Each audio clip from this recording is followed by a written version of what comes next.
नमस्कार, बहुत स्वागत आप सभी का। मैं हूं सौरभ शर्मा आपके साथ। आज रजत जी बेंगलुरु में हैं, इसलिए आज की बात पेश करने के लिए आज मैं आपके साथ हूं। और ये बताते हुए मुझे बहुत खुशी हो रही है आपको कि रजत जी को बेंगलुरु में one world one family global leadership award से सम्मानित किया गया है। रजत जी को ये सम्मान सत्य साई ग्राम संस्थान की ओर से उनके प्रमुख सदगुरु मधुसूदन साई ने दिया। ये संस्थान आध्यात्मिक गुरु श्री सत्य साई से इंस्पायर्ड है और उनके शताब्दी समारोह के मौके पर रजत जी को ग्लोबल लीडरशिप अवार्ड से नवाजा गया है।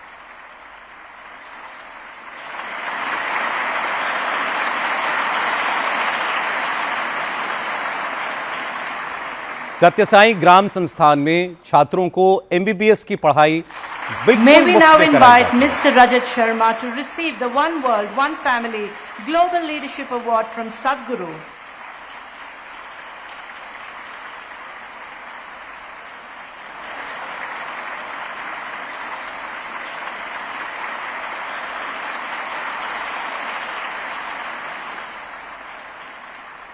साथ ही यहां आने वाले मरीजों का इलाज भी बिल्कुल मुफ्त किया जाता है। रजत जी ने संस्थान के मेडिकल साइंस के विभागों का दौरा किया और संस्थान की फ्री न्यूट्रिशन, फ्री एजुकेशन और फ्री हेल्थ केयर मिशन की तारीफ की। The One World, One Family Global Leadership Award from Sadhguru.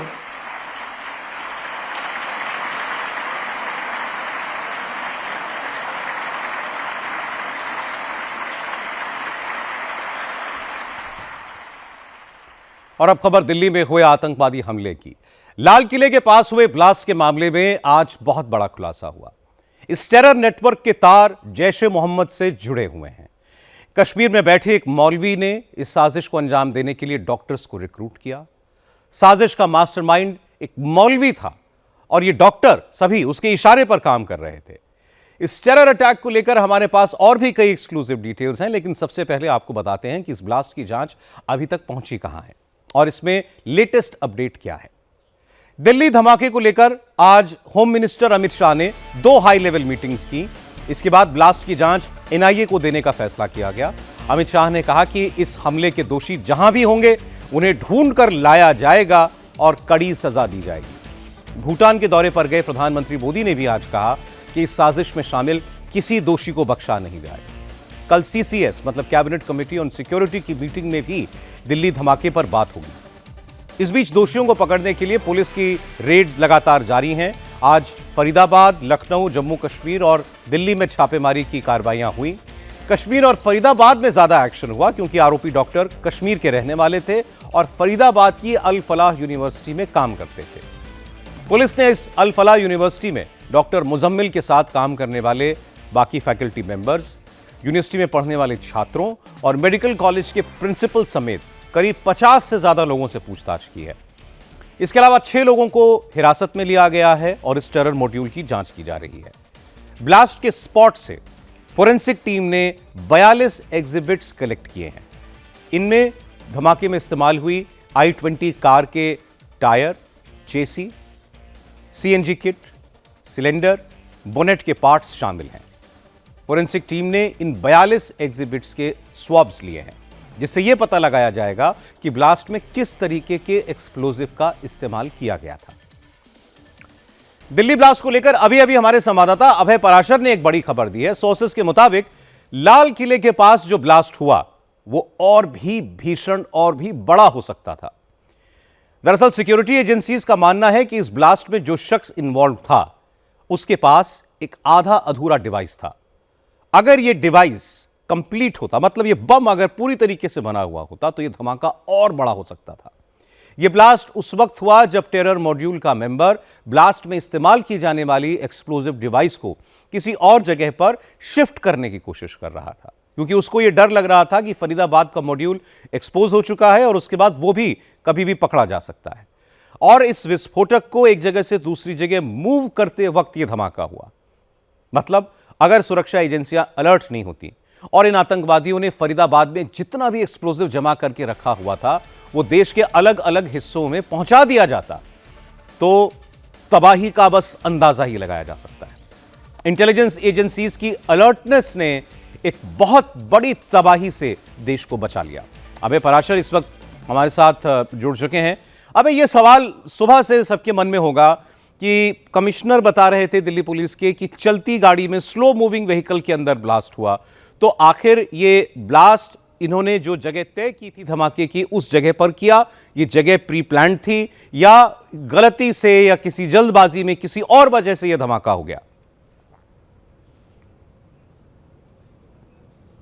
देखिए बिल्कुल सौरभ, इस पूरे मामले के अंदर जब शुरुआत में दिल्ली पुलिस कमिश्नर ने बयान दिया था तभी इस बात का अंदाजा लगाया जा रहा था कि जो उमर है, जिसको अब यह आइडेंटिफाई हो चुका है कि डॉक्टर मोहम्मद उमर इस गाड़ी को i20 को ड्राइव कर रहा था, तो क्या मूविंग कार के अंदर ब्लास्ट करने का क्या मतलब हो सकता है? क्या यह कोई फिदाइन अटैक हो सकता है? लेकिन जब जांच धीरे धीरे आगे बढ़ी तो उसमें यह बात निकलकर सामने आई कि डॉक्टर उमर मोहम्मद जो है, जब उसके कुछ साथी फरीदाबाद में अरेस्ट हुए, उनके पास से बहुत बड़ी क्वांटिटी के अंदर अमोनियम नाइट्रेट विस्फोटक जो है वो बरामद हुआ। उसके बाद इसे अपनी गिरफ्तारी का काफी ज्यादा डर सता रहा था, ये बेहद पैनिक में आ गया था, परेशान हो गया था और इसकी गाड़ी में जितना विस्फोटक बचा हुआ था, जिसमें अमोनियम नाइट्रेट और कुछ फ्यूल था, व्हीकल फ्यूल था, उसको लेकर यह लगातार उनको ठिकाने लगाने की कोशिश कर रहा था। इसको यह डर था कि जब इसके बाकी के साथी तमाम तैयारियों के बावजूद पकड़े जा चुके हैं, हमारी इंटेलिजेंस एजेंसीज ने सबको पकड़ लिया है, इतनी बड़ी रिकवरी कर ली है, तो अब यह भी नहीं बच पाएगा। और इसी वजह से ये जिस तरीके से लाल किले की पार्किंग में इसने काफी देर इंतजार किया, इंतजार करने के बाद इसने जो विस्फोटक था उसे पूरी तरीके से ये आईडी में कन्वर्ट नहीं कर पाया था, यानी कि बॉम्ब पूरी तरीके से तैयार ये नहीं कर पाया था। पैनिक में उसको लेकर ये कहीं ट्रांसपोर्ट करना चाह रहा था, यानी कि उसको ठिकाने लगाना चाह रहा था ताकि ये पुलिस से बच सके और ये एक्सप्लोजिव इसकी गाड़ी के अंदर है, इसकी बात ये भनक पुलिस को ना लग सके। हालांकि लगातार इंटेलिजेंस एजेंसीज जो है वो इस पर नजर बनाए हुए थी। तभी पैनिक में आकर जब इसने गाड़ी को मूव किया, गाड़ी स्लो मूव कर रही थी, उसी दौरान यह विस्फोट जो है अचानक से हुआ, कोई जगह यह फिक्स नहीं की गई थी। और यही वजह है कि हमारी इंटेलिजेंस एजेंसी, जिसमें खास तौर पर जम्मू कश्मीर पुलिस ने जब इस मौलवी के तार जुड़े, मौलवी के बाद यह पता लगा कि फरीदाबाद के अंदर इन डॉक्टर्स को रिक्रूट किया हुआ है, वहां से इतनी बड़ी रिकवरी हुई। और उसके बाद इनके एक फरार साथी का पता लगा जिसने इन सामान को ठिकाने लगाने की कोशिश की, लेकिन उसी दौरान इन सामान में एक एक्सीडेंट के तौर पर पैनिक होकर, ये बहुत बड़ी बात है और इंफॉर्मेशन है जो अभय आप दे रहे हैं। आपने इस्तेमाल शब्द किया कि ये एक एक्सीडेंट था इनके नजरिए से, कि ये वो जगह नहीं थी, ये वो तरीका नहीं था जैसे ये धमाका करना चाहते थे। पैनिक में एक्सप्लोजिव को मूव करने के दौरान ये धमाका हुआ, तो ये बहुत बड़ी खबर है, शुक्रिया आपका। इसमें भी कोई शक नहीं है कि दिल्ली में हुए ब्लास्ट ने सिक्योरिटी सिचुएशन को लेकर एक चिंता खड़ी कर दी है, लेकिन इसके साथ ही एक हकीकत यह भी है कि आतंकवादियों का इरादा सिर्फ दिल्ली में नहीं, देश के कई शहरों में कोऑर्डिनेटेड अटैक करने का था। काफी वक्त से ये लोग इसकी तैयारी कर रहे थे, लेकिन पुलिस और आपकी खुफिया तंत्र की सतर्कता की वजह से बाकी आतंकवादी पकड़े गए। बचा तो बस एक ये उमर, क्योंकि उसे पुलिस के एक्शन की खबर मिल चुकी थी। वो जल्दबाजी में एक्सप्लोजिव के साथ भाग निकला और दिल्ली में यह धमाका कर दिया। दरअसल उमर और उसके साथी आतंकवादियों के नेटवर्क का खुलासा 19 अक्टूबर को श्रीनगर के नौगाम इलाके में हुई एक बहुत छोटी सी घटना से हुआ था। 19 अक्टूबर की रात को श्रीनगर के नौगाम इलाके में 3-4 पोस्टर लगे, जिसमें जम्मू कश्मीर पुलिस और सेना समेत तमाम सुरक्षा बलों को मारने की धमकी दी गई थी। इस तरह के पोस्टर आमतौर पर 5 अगस्त के आसपास वहां पर लगते हैं, जब आर्टिकल 370 खत्म किए जाने की सालगिरह होती है। लेकिन अक्टूबर में ऐसे पोस्टर्स लगे तो सुरक्षा बलों का माथा ठनका। फिर इसकी जांच शुरू हुई। फिर पता चला कि नौगाम इलाके के ही रहने वाले आरिफ निसार डार उर्फ साहिल, यासिर उल अशरफ और मकसूद अहमद डार, इन तक तार जुड़े। इनको अरेस्ट किया गया। इनसे पूछताछ में पता चला कि पोस्टर लगाने का काम उन्होंने इरफान अहमद नाम के एक मौलवी के कहने पर किया। जब हमने इसके बारे में ज्यादा जानकारी जुटाई तो पता चला कि मूल रूप से जम्मू कश्मीर के शोपियां का रहने वाला यह मौलवी इरफान अहमद पहले अनंतनाग के एक मेडिकल कॉलेज में पैरा मेडिकल स्टाफ के तौर पर काम करता था। इस मौलवी ने न सिर्फ आतंकवादियों को हथियार की सप्लाई की, बल्कि यह कश्मीरी युवाओं को आतंकी प्रशिक्षण के लिए पाकिस्तान भी भेजा करता था। मौलवी इरफान अहमद से पूछताछ में डॉक्टर आदिल के बारे में पता चला। डॉक्टर आदिल तब अनंतनाग मेडिकल कॉलेज में पढ़ाई के साथ ही रेजिडेंट डॉक्टर के तौर पर नौकरी भी कर रहा था। इस मौलवी ने यह कबूल किया कि डॉक्टर आदिल पहले से जिहादी मानसिकता वाला था। रही सही कसर इस मौलवी के ब्रेन वॉश ने पूरी कर दी। पुलिस ने डॉक्टर आदिल को ढूंढने की कवायद शुरू की। फिर पता चला कि वो सहारनपुर के एक अस्पताल में नौकरी कर रहा है। अब यूपी एटीएस की मदद ली गई। फिर डॉक्टर आदिल को गिरफ्तार किया गया। डॉक्टर आदिल से पूछताछ हुई तो उसके जरिए पुलिस को डॉक्टर मुजम्मिल के बारे में पता चला, जो आतंकी साजिश में उसके साथ शामिल था। लेकिन आजकल श्रीनगर छोड़कर हरियाणा के फरीदाबाद में अल फलाह यूनिवर्सिटी के मेडिकल कॉलेज में डॉक्टर के तौर पर वो वहां नौकरी कर रहा था। डॉक्टर आदिल ने पूछताछ के दौरान यह भी कबूल किया कि उसके पास एक AK-56 राइफल है, जो उसने अनंतनाग गवर्नमेंट मेडिकल कॉलेज के लॉकर में छुपा कर रखी हुई है। पुलिस ने वहां जाकर छापा मारा तो उसके लॉकर से राइफल बरामद हुई। इसके बाद जम्मू कश्मीर पुलिस ने अपना ध्यान डॉक्टर मुजम्मिल पर लगाया। डॉक्टर मुजम्मिल की तलाश में पुलिस फरीदाबाद की इस अल फलाह यूनिवर्सिटी पहुंची। वहां पूछताछ में मुजम्मिल ने फरीदाबाद में अपने ठिकाने की जानकारी दी। उसको लेकर पुलिस वहां पहुंची तो वहां पर 358 किलो विस्फोटक मिला। पूछताछ के दौरान डॉक्टर मुजम्मिल ने डॉक्टर शाहीन सैयद के बारे में बताया, जो मूल रूप से लखनऊ की रहने वाली थी और डॉक्टर मुजम्मिल के साथ फरीदाबाद की अल फलाह यूनिवर्सिटी में नौकरी करती थी। मुजम्मिल ने शाहिदा के पास एक AK-47 राइफल छुपा कर रखी हुई थी। जब तक पुलिस उस तक पहुंचती, शाहीन को डॉक्टर मुजम्मिल की गिरफ्तारी के बारे में पता चल चुका था और उसने AK-47 को अल फलाह यूनिवर्सिटी के पीछे ही एक डंपिंग साइट पर फेंक दिया। हालांकि डॉक्टर शाहीन की गिरफ्तारी हो गई और इसके बाद पुलिस ने वो AK-47 भी बरामद कर ली। अब डॉक्टर मुजम्मिल से पूछताछ में ही मेवात के रहने वाले एक हाजी इश्तियाक के बारे में पुलिस को पता चला। वो भी इस टेरर नेटवर्क में शामिल हो गया था। पुलिस ने उसे भी धर दबोचा। अब इस आदमी की निशानदेही पर फरीदाबाद के एक दूसरे ठिकाने से, एक दूसरे घर से करीब 2500 किलो एक्सप्लोजिव मिला। यहीं पर ammonium nitrate, potassium, fuel oil, detonator, battery, timers, मतलब हर वो सामान मौजूद था जिसके जरिए बम बनाए जा सकते थे और हजारों जिंदगियां ली जा सकती थी। कुल मिलाकर अभी तक की तमाम ठिकानों पर हुई रेड के दौरान जम्मू कश्मीर पुलिस को AK सीरीज की 2 राइफल, एक चाइनीज स्टार पिस्टल, एक बरेटा पिस्टल और करीब 3000 किलो विस्फोटक मिल चुका है। जब पुलिस ने डॉक्टर आदिल, डॉक्टर मुजम्मिल, उसकी गर्लफ्रेंड डॉक्टर शाहीन सैयद, इन सबको एक साथ बिठाकर इनसे पूछताछ की, तब इन्होंने इस आतंकी हमले की साजिश के बारे में सब बताया। इसी दौरान डॉक्टर उमर के बारे में इन्होंने पुलिस को बताया, जो न सिर्फ श्रीनगर के सरकारी मेडिकल कॉलेज में इस डॉक्टर मुजम्मिल के साथ पढ़ा हुआ था, बल्कि इस आतंकी नेटवर्क में और इस साजिश में उसके एक सक्रिय सदस्य के तौर पर शामिल था। जम्मू कश्मीर पुलिस ने डॉक्टर उमर को पकड़ने के लिए फिर एक बार अल फलाह यूनिवर्सिटी का रुख किया, लेकिन तब तक डॉक्टर उमर को यह भनक लग चुकी थी कि उसके ये सभी साथी ये पुलिस के हत्थे चढ़ चुके हैं और अब बस उसकी गिरफ्तारी बाकी है। ऐसे में वो बचे कुचे एक्सप्लोजिव को लेकर लाल किले की तरफ गया और वहां पर यह ब्लास्ट कर दिया।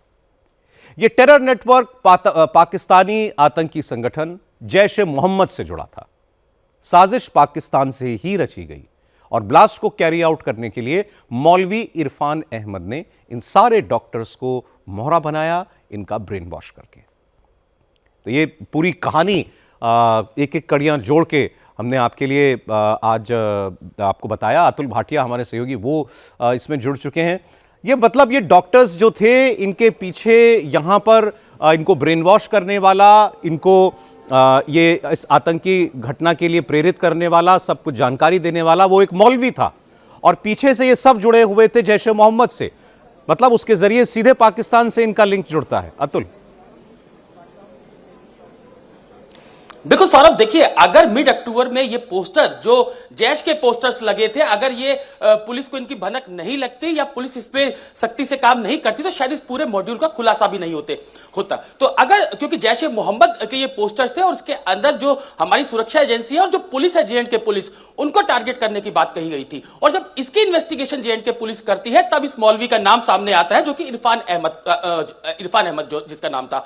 जब इरफान अहमद को पुलिस उठाती है, उससे सख्ती से पूछताछ करती है, तब इस पूरी जो डॉक्टर चौकड़ी है, जो कि जो अल फलाह यूनिवर्सिटी फरीदाबाद के अंदर, उसका पूरा खुलासा होता है। उसके बाद ये तमाम रेड जो है वो फरीदाबाद के अंदर की गई। उसके बाद ही जो डॉक्टर शाहीन शहीद है, इसके अलावा अदील अहमद और बाद में मुजम्मिल की गिरफ्तारी की जाती है। और इस क्योंकि जो पूरा जो एक्सप्लोसिव मिला 2900 किलो, आप सौरभ समझिए कि अगर ये पूरा विस्फोटक जो इनकी पूरी योजना थी, जिस तरीके से पूरी प्लानिंग की गई थी, देश के अलग अलग हिस्सों में पहुंचता और ब्लास्ट होता, तो इससे कितना बड़ा नुकसान हो सकता था।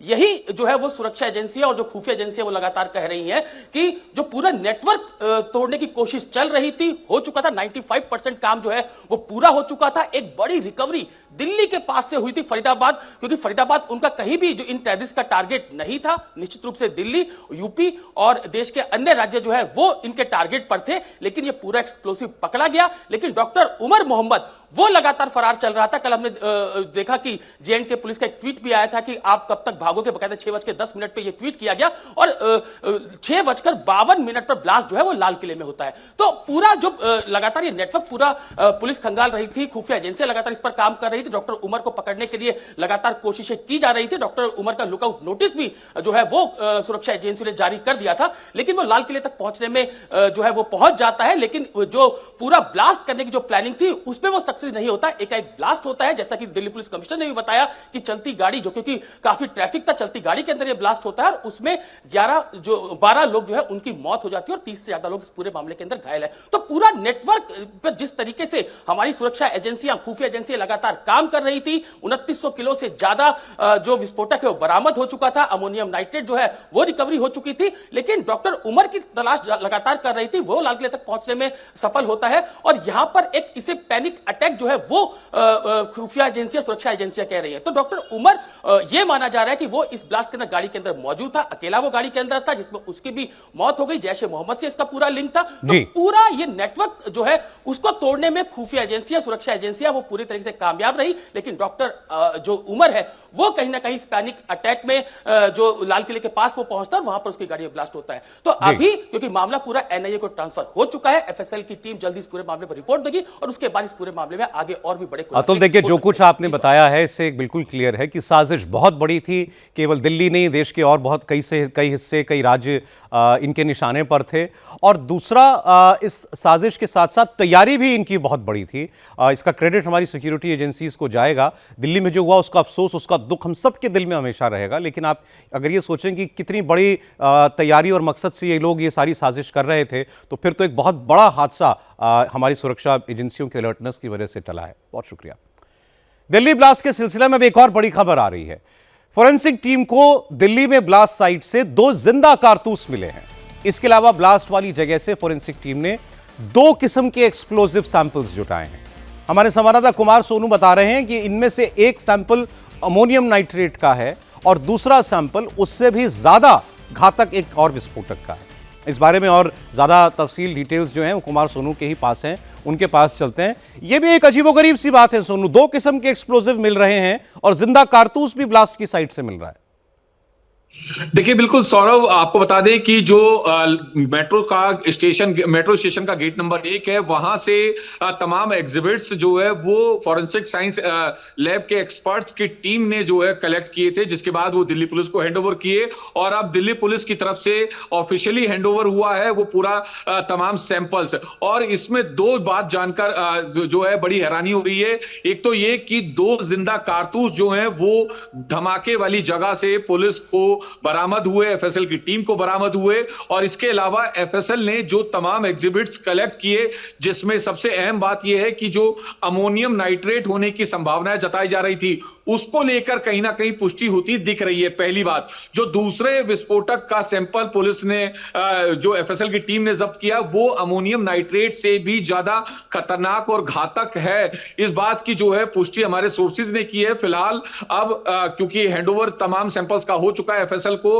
और कल से जो है एफएसएल की टीम अब इस पर अपना काम करना जो है शुरू कर देगी। तो मुझे लगता है कि कल देर शाम होते होते कुछ नतीजे जरूर सामने आएंगे, जिसमें ये क्लियर हो पाएगा कि जो संभावना जताई जा रही है कि पहला विस्फोटक अमोनियम नाइट्रेट हो सकता है और दूसरा उससे ज्यादा घातक हो सकता है। तो आखिर पर्टिकुलर इनके नाम क्या है, किस तरह के थे, किस तरह का इन विस्फोटकों का नेचर था और किस तरह की इंटेंसिटी हो सकती थी, इससे भी ज्यादा अगर क्वांटिटी होती तो फिलहाल अब जो है एफएसएल की टीम जो है, जो एक्सपर्ट की टीम है, उसका गठन किया गया है स्पेशली इस केस को सॉल्व करने के लिए, इस केस के जो जुड़े हुए जितने भी एग्जिबिट्स हैं उनकी जांच करने के लिए। और कल सुबह से जो है एफएसएल की टीम इसकी जांच करना शुरू कर देगी। जी सौरभ, बहुत शुक्रिया कुमार सोनू आपका।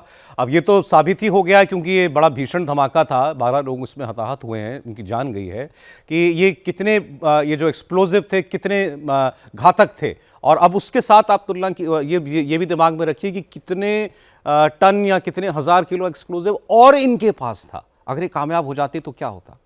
अब दिल्ली धमाके से जुड़ा एक और अपडेट आपको देते हैं। पुलिस ने इस साजिश में शामिल डॉक्टर शाहीन सैयद के भाई डॉक्टर परवेज को हिरासत में लिया है। यूपी की एटीएस और जम्मू कश्मीर पुलिस की टीम ने डॉक्टर परवेज को लखनऊ से डिटेन किया है। पहले परवेज से घर पर ही करीब 5 घंटे तक पूछताछ की गई और फिर पुलिस की ये टीमें उसे अपने साथ ले गईं। लखनऊ से रुचि कुमार हमारे साथ जुड़ी हैं। अब ये डॉक्टर शाहीन और उसके भाई का क्या एंगल इस पूरी साजिश में निकल के सामने आया है, रुचि? डॉक्टर परवेज की बड़ी बहन है डॉक्टर शाहीन, और ऐसा कहा जा रहा है कि जो डॉक्टर मुजम्मिल है उससे रिश्ते थे डॉक्टर परवेज के। अब यहाँ पे एक प्राइवेट यूनिवर्सिटी है, उसमें डॉक्टर थे। डॉक्टर परवेज इस्तीफ़ा दे दिया था कुछ दिन पहले। अब जो गाड़ी उनकी खड़ी है घर के बाहर, वो सहारनपुर की है।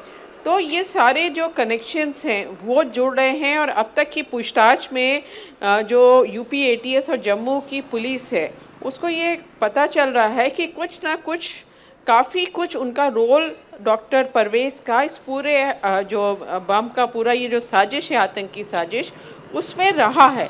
अभी फ़िलहाल डिटेन किया गया है, हिरासत में लिया गया है। जब घर गई थी यूपी एटीएस और जम्मू की पुलिस तो वहाँ करीब 5 घंटे तक रही, और जो गैजेट्स थे वो अपने साथ लेकर गई है, दस्तावेज़ बहुत सारे लेकर गई है। तो जो तार हैं वो जोड़ने की कोशिश की जा रही है। अब ये दोनों भाई बहन कब से ये सारे मामले में जुड़े थे ये पता करने की कोशिश की जा रही है कि पहले बहन इस नेटवर्क में शामिल हुई या भाई शामिल हुआ। अब पिता को ज़्यादा कुछ जानकारी नहीं है, जैसा पिता कह रहे हैं। पुलिस से पूछताछ में यूपी एटीएस से और जम्मू पुलिस से यही कहा पिता ने। लेकिन दोनों भाई बहन कहीं ना कहीं, अब देखिए डॉक्टर शाहीन पहले लखनऊ में असिस्टेंट प्रोफेसर थी एक प्राइवेट यूनिवर्सिटी में, उसके बाद कानपुर मेडिकल कॉलेज में उनका अपॉइंटमेंट हो गया डॉक्टर शाहीन का, और वहाँ से फिर कन्नौज भेजी गई, फिर लापता हो गई 2013 में, और 2013 से काम करने नहीं गई थी, पर ये बाद में यूनिवर्सिटी ने उन्हें बर्खास्त कर दिया। तो अब डॉक्टर शाहीन का, डॉक्टर परवेज का किस तरह का लिंक था, क्या करना चाहते थे, लखनऊ में क्या कुछ और लोग हैं जो इस पूरे गैंग में शामिल हैं, ये सब चीज़ें पता करने की सौरभ कोशिश की जा रही है। और पुलिस से जो हमारी सोर्सेस ने बताया है कि जो दस्तावेज़ मिले हैं डॉक्टर परवेज के घर से, उससे बहुत कुछ चीज़ें साफ हो रही हैं कि डॉक्टर परवेज का भी कनेक्शन था इस पूरी साजिश में, और डॉक्टर परवेज भी जुड़ा हुआ था। अब और पूछताछ होगी और उसके बाद आगे की कार्रवाई की जाएगी। सौरभ जी, रुचि, बहुत शुक्रिया आपका। इस सब में सबसे हैरानी की बात तो यह है कि दिल्ली ब्लास्ट के तार जिस टेरर मॉड्यूल के साथ जुड़ रहे हैं उसमें मुख्य आरोपी भी डॉक्टर हैं, इनके ज्यादातर सहयोगी भी डॉक्टर हैं, और अभी तक जो भी डॉक्टर पकड़े गए और जिनको हिरासत में लेकर पूछताछ भी की जा रही है, इनमें एक लेडी डॉक्टर शाहीन शाहिद को छोड़ दें तो बाकी सब में एक बात कॉमन है, सब के सब कश्मीर के रहने वाले हैं। सबने कश्मीर से डॉक्टरी की पढ़ाई की, कश्मीर और जम्मू में अप्रेंटिसशिप की, उसके बाद ये सब के सब फरीदाबाद की अल-फलाह हॉस्पिटल से जुड़े। इसलिए सिक्योरिटी एजेंसीज इसे टेरर का व्हाइट कॉलर मॉड्यूल कह रही हैं। कल शाम को लाल किले के पास जिस गाड़ी में धमाका हुआ उसमें डॉक्टर उमर उन नबी उर्फ उमर अहमद के मौजूद होने का शक है। पिछले महीने जब से जम्मू कश्मीर पुलिस ने इस टेरर मॉड्यूल की इन्वेस्टिगेशन शुरू की थी, तब से ही उमर अहमद फरार था। इस मॉड्यूल की भनक जम्मू कश्मीर पुलिस को तब लगी थी जब कश्मीर के नौगांव में जैश ए मोहम्मद के समर्थन के पोस्टर लगाए गए थे। पुलिस ने जांच शुरू की तो पहले जैश ए मोहम्मद के कुछ ओवरग्राउंड वर्कर्स पकड़ में आए। उनके जरिए पुलिस काजीगुंड के डॉक्टर आदिल अहमद राथर तक पहुंची, जो जैश के पोस्टर लगाते हुए सीसीटीवी कैमरों में कैद हुआ था। आदिल अहमद राथर के जरिए पुलिस डॉक्टर मुजम्मिल शकील तक पहुंची और अब अल फलाह में काम कर रहे एक और कश्मीरी डॉक्टर सज्जाद मल्ला को भी गिरफ्तार कर लिया गया है। इसके अलावा सिक्योरिटी एजेंसीज अल फलाह यूनिवर्सिटी के 3 और कश्मीरी डॉक्टर्स को भी पूछताछ के लिए डिटेन कर चुकी हैं। दिल्ली ब्लास्ट केस में सबसे अहम कैरेक्टर पुलवामा के रहने वाले डॉक्टर उमर उन नबी उर्फ उमर अहमद का है, जिसकी तस्वीर आपकी स्क्रीन पर है। माना जा रहा है कि यह डॉक्टर उमर ही कल I-20 कार को चला रहा था जब धमाका हुआ और ब्लास्ट में यह गाड़ी में ही था। हालांकि इस धमाके में इसकी मौत हुई या वो बच गया, इसका पता लगाने के लिए आज पुलिस ने पुलवामा में उमर अहमद की मां का DNA सैंपल लिया है, ताकि ब्लास्ट के बाद जितनी डेड बॉडीज मिली हैं उनमें से इसका मिलान किया जा सके और उसके बाद इस बात की कंफर्मेशन हो पाएगी कि ब्लास्ट के वक्त गाड़ी में मौजूद शख्स डॉक्टर उमर था या नहीं।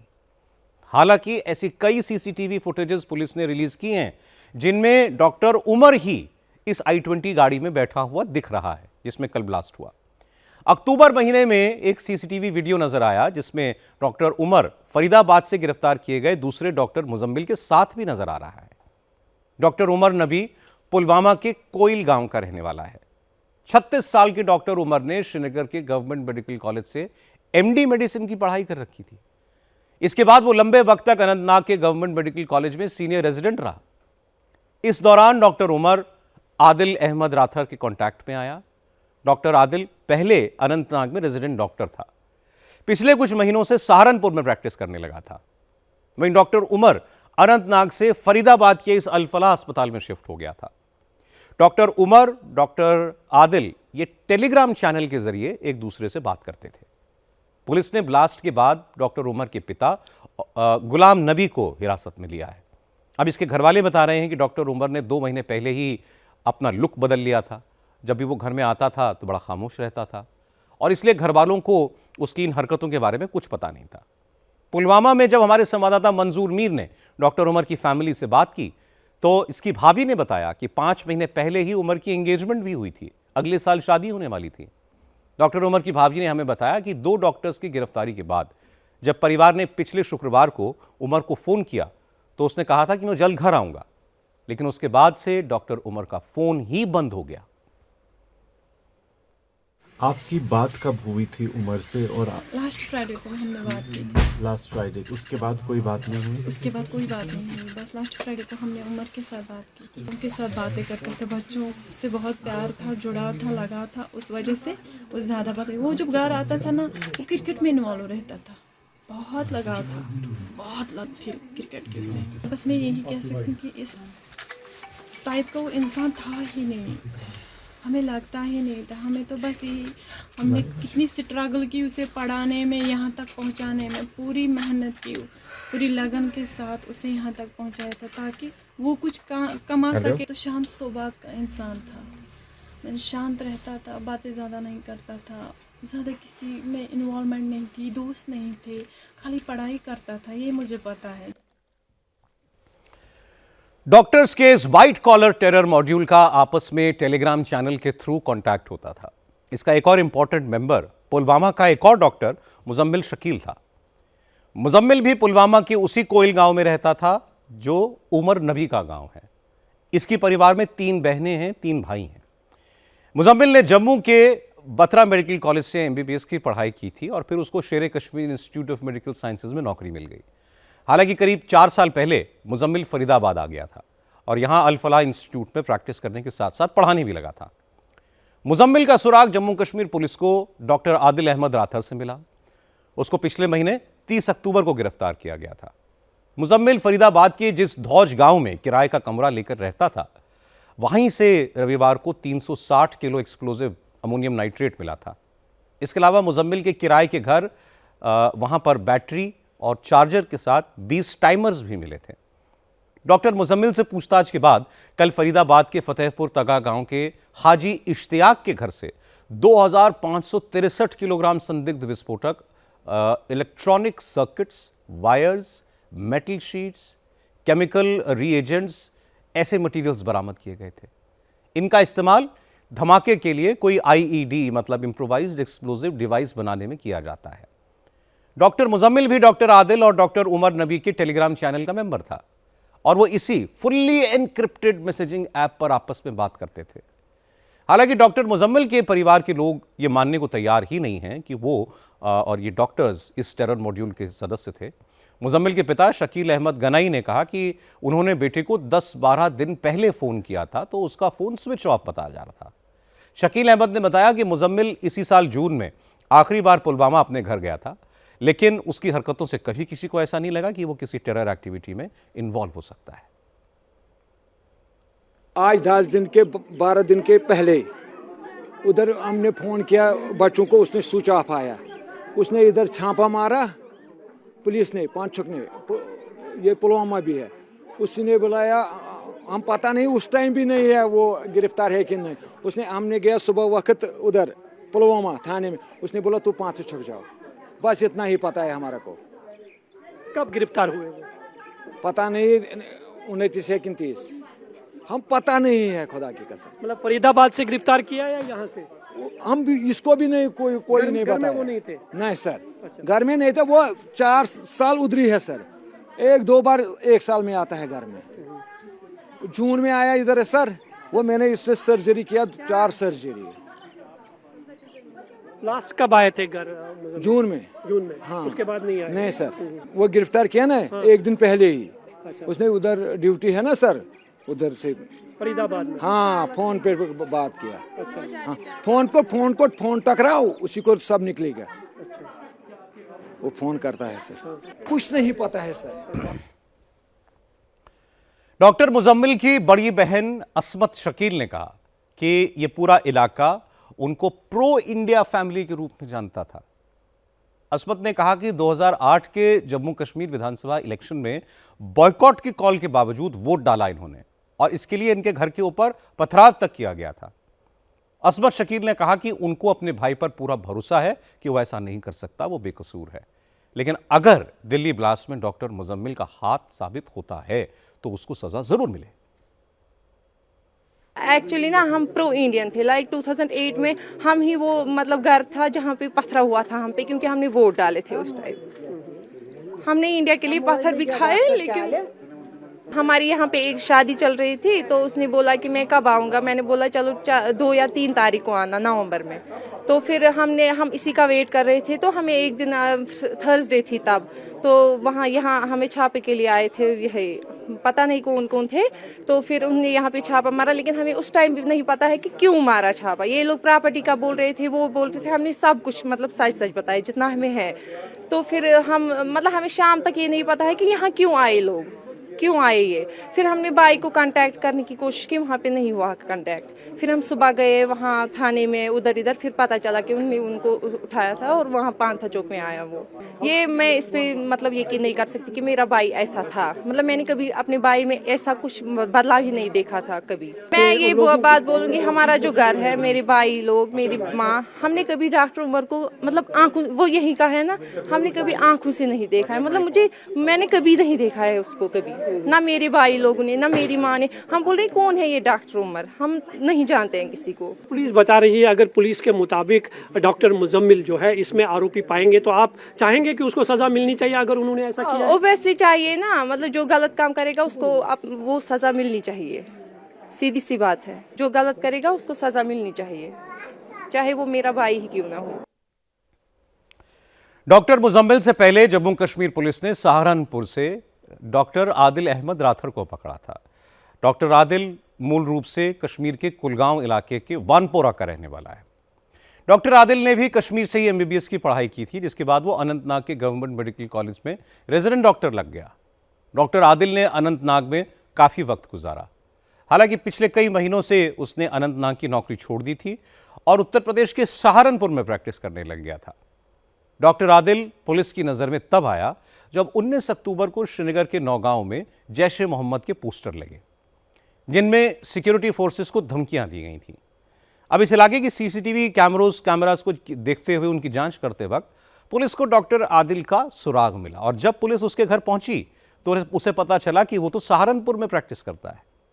फिर पुलिस ने उसको गिरफ्तार किया, उससे बहुत सख्ती से पूछताछ की तो अनंतनाग के मेडिकल कॉलेज में आदिल के लॉकर से एक AK-56 राइफल और एक पिस्टल के अलावा बड़ी तादाद में कार्ट्रिजेस बरामद हुए। डॉक्टर आदिल अहमद राथर जैश ए मोहम्मद और अंसार गजवातुल हिंद जैसे आतंकवादी संगठनों के साथ जुड़ा हुआ था। इसका कॉन्टैक्ट सीधे सीधे पाकिस्तान और दूसरे देशों में बैठे हैंडलर्स के साथ भी था और डॉक्टर्स का यह टेरर मॉड्यूल इन्हीं लोगों की डायरेक्शन पर काम कर रहा था। हालांकि डॉक्टर आदिल की फैमिली उसे लेकर कुछ भी बोलने को तैयार नहीं है। व्हाइट कॉलर टेरर मॉड्यूल की जांच के दौरान जिस लेडी डॉक्टर शाहीन सैयद को गिरफ्तार किया गया वो लखनऊ के लालबाग इलाके में रहती है। उसने प्रयागराज के मेडिकल कॉलेज से पढ़ाई की। इसके बाद पहले लखनऊ के अल-फलाह अस्पताल में प्रैक्टिस शुरू की। उसके बाद वो कानपुर के गणेश शंकर विद्यार्थी मेमोरियल कॉलेज में पढ़ाने लगी और पिछले कुछ बरसों से ये डॉक्टर शाहीन फरीदाबाद के अल-फलाह यूनिवर्सिटी में पढ़ाती थी। डॉक्टर शाहीन का नाम इस नेटवर्क में तब जुड़ा, तब सामने आया जब पुलवामा के डॉक्टर मुजम्मिल से पूछताछ के बाद एक गाड़ी से विदेशी राइफल, कारतूस और पिस्तौल मिली। ये कार इसी डॉक्टर शाहीन सैयद की थी। सिक्योरिटी एजेंसीज का कहना है कि डॉक्टर शाहीन भी जैश ए मोहम्मद से एक्टिव रूप से जुड़ी हुई है। डॉक्टर शाहीन को महिलाओं की विंग तैयार करने की जिम्मेदारी दी गई थी। मसूद अजहर ने जैश ए मोहम्मद के अंदर महिलाओं की एक विंग बनाई है। इसका नाम है जमातुल मोमिनात और इसकी कमान भारत में मसूद अजहर की सिस्टर सादिया अजहर के हाथ में है। सिक्योरिटी एजेंसीज के मुताबिक डॉक्टर शाहीन सैयद भारत में इस विंग की हेड है। हालांकि लखनऊ में रहने वाला इसका परिवार इन आरोपों को गलत बता रहा है। लखनऊ के लालबाग में रहने वाले डॉक्टर शाहीन के पिता शाहिद अंसारी ने कहा कि उनकी बेटी लगभग 2-2.5 साल से घर आई ही नहीं है और उससे बात हुए भी 1.25 साल बीत चुका है। शाहिद अंसारी ने कहा कि उनको विश्वास नहीं हो रहा कि उनकी बेटी की करतूतें ऐसी थी। ये डॉक्टर शाहीन जो है असिस्टेंट प्रोफेसर होगी। कहाँ पे? मेडिकल कॉलेज हरियाणा में या दिल्ली में है इस वक्त। ये मेरा ख्याल 2-2.5 साल हो गए। लखनऊ में कानपुर में वो जो मेडिकल कॉलेज कानपुर का है उसमें रह चुकी हैं। हमें कुछ नहीं पता है। आखिरी बात हमारी मेरा कभी 1.25 साल हो गई है। ये इसके बारे में हमें कुछ भी नहीं पता है कि किसके मतलब किससे क्या रिलेशन है, किससे दोस्ती है, ये हमें कुछ नहीं पता है। हम इसके बारे में कुछ नहीं कह सकते हैं। हमें यकीनी पहले भाई यकीनी जब नहीं हो रहा है हमको भाई कि मेरी बेटी ऐसी होगी। दिल्ली धमाके की गूंज आज भूटान में भी सुनाई दी। दरअसल प्रधानमंत्री नरेंद्र मोदी भूटान के दौरे पर गए हुए हैं और इस दौरान उन्होंने वहीं से कहा कि वो बड़े भारी मन से भूटान आए हैं। दिल्ली में हुई इस भीषण घटना ने सबको बहुत दुखी कर दिया है। पूरा देश पीड़ित परिवारों के दुख को समझता है और हमारी जांच एजेंसियां इस मामले की तह तक जाकर रहेंगी। कल शाम दिल्ली में हुई भयावह घटना ने सभी के मन को व्यथित कर दिया है। मैं पीड़ित परिवारों का दुख समझता हूं। आज पूरा देश उनके साथ खड़ा है। मैं कल रात भर इस घटना की जांच में जुटी सभी एजेंसियों के साथ, सभी महत्वपूर्ण लोगों के साथ संपर्क में था, विचार विमर्श चलता था, जानकारियों के तार जोड़े जा रहे थे। हमारी एजेंसियां इस षड्यंत्र की तह तक जाएगी। इसके पीछे के षड्यंत्रकारियों को बख्शा नहीं जाएगा। All those responsible will be brought to justice.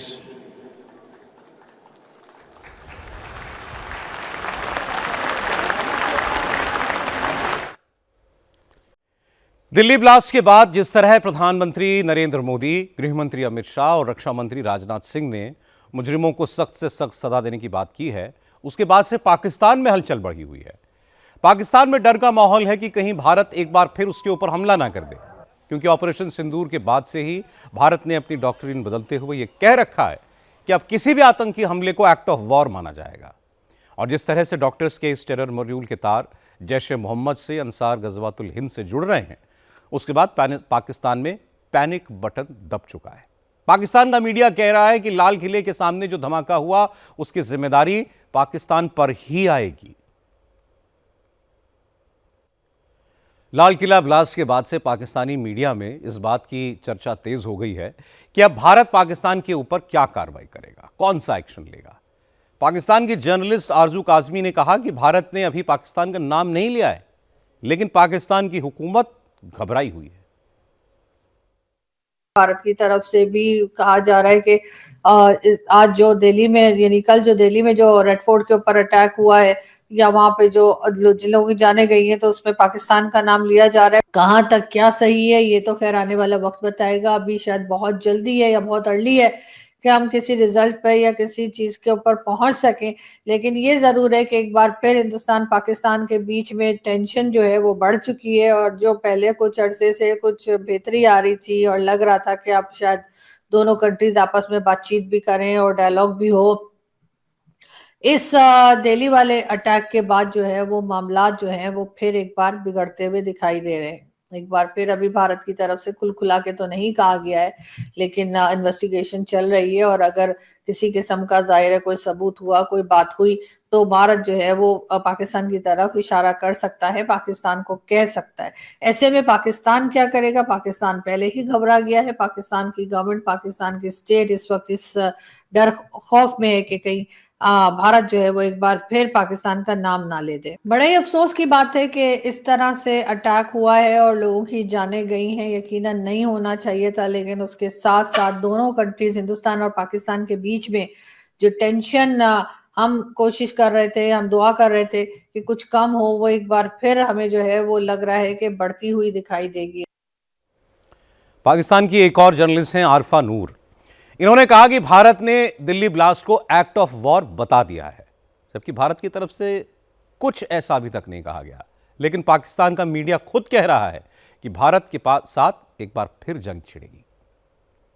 एक डायरेक्ट एक्ट ऑफ वॉर, वो कह रहे हैं पाकिस्तान की तरफ से डायरेक्ट एक्ट ऑफ वॉर है ये।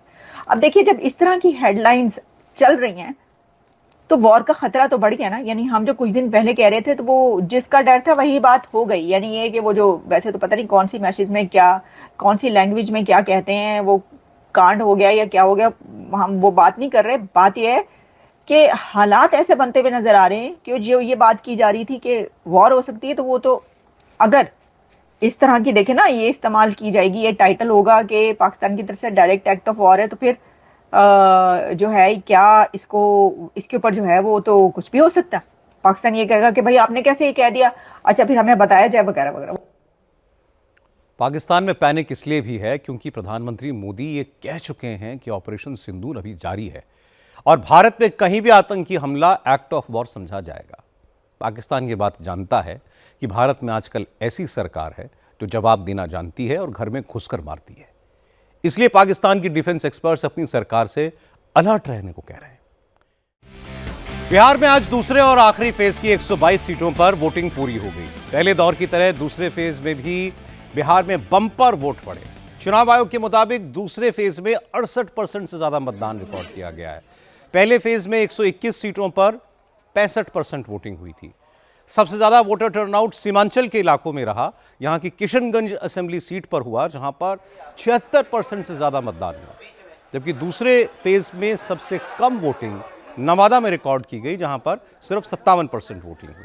अगर इन दोनों फेजेस के मतदान को मिलाएं तो इस बार बिहार में कुल 67% मतदान हुआ है, जो पिछली बार से लगभग 10% ज्यादा है।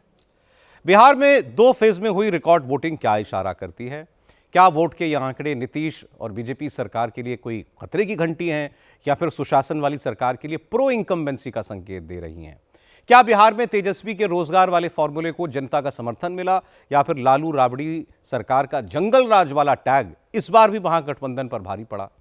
कौन सा गठबंधन सत्ता की रेस जीतता दिखता है, किसे हार मिलती दिख रही है, इसका फाइनल आंकड़ा तो खैर 14 नवंबर को आएगा, लेकिन बिहार की जनता के मन में क्या है इसका एक अनुमान एग्जिट पोल जरूर देते हैं।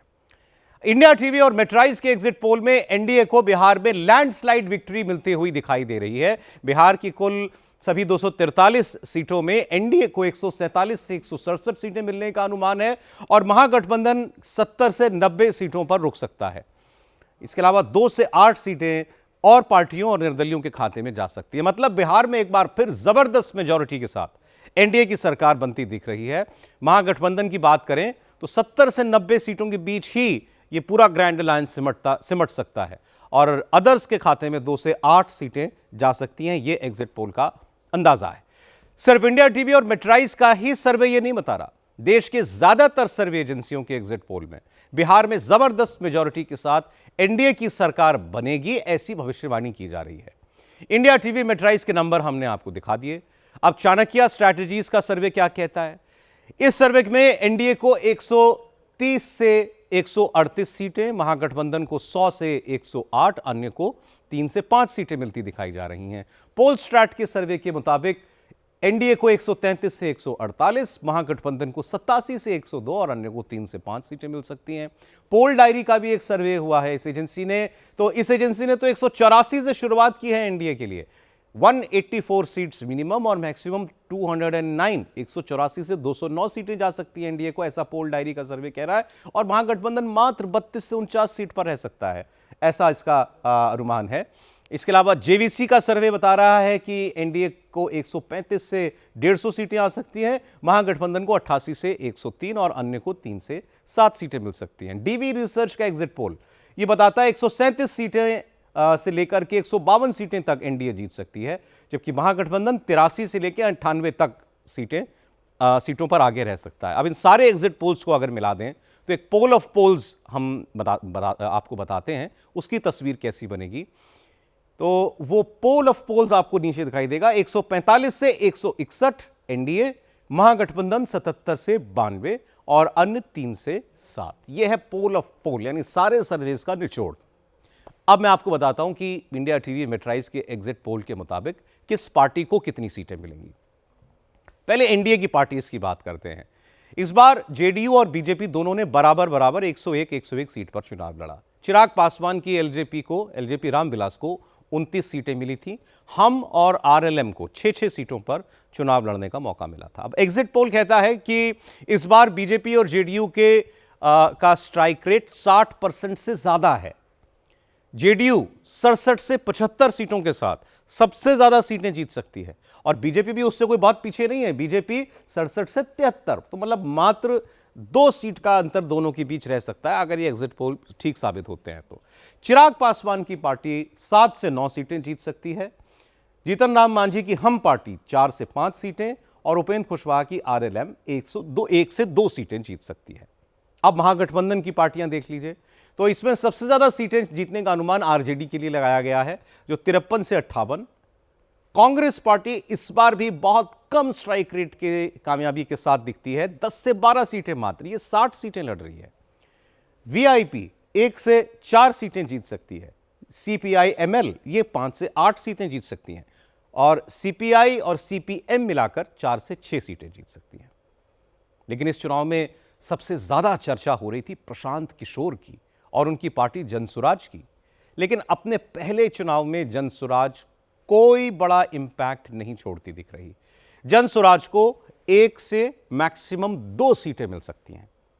असदुद्दीन ओवैसी की पार्टी इस बार 2 से 3 सीटें जीत सकती है, जबकि बाकी अन्य के खाते में अधिकतम 5 सीटें आती हुई दिखाई देती हैं। हम बात कर रहे हैं बिहार चुनाव में वोटिंग के बाद हुए एग्जिट पोल के नतीजों की। बिहार के चुनाव में जातियों का गणित किसके पक्ष में गया? महागठबंधन का MY फॉर्मूला चला। नीतीश के दलित EBC कार्ड ने कितना काम किया?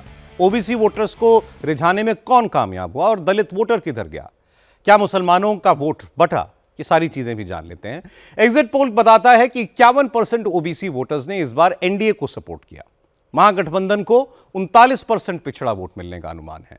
दलित मतदाताओं की बात करें तो 49% दलित एनडीए के साथ जाते हुए दिखाई दे रहे हैं और महागठबंधन के साथ सिर्फ 38% दलित वोट गया। बिहार में पिछले चुनाव से जो एक तस्वीर बदली हुई नहीं दिख रही है, वो है मुसलमान मतदाताओं का महागठबंधन को समर्थन। एग्जिट पोल के मुताबिक इस बार भी 78% मुस्लिम वोटर्स महागठबंधन के साथ हैं और एनडीए को सिर्फ 10% मुसलमानों ने ही वोट दिया है।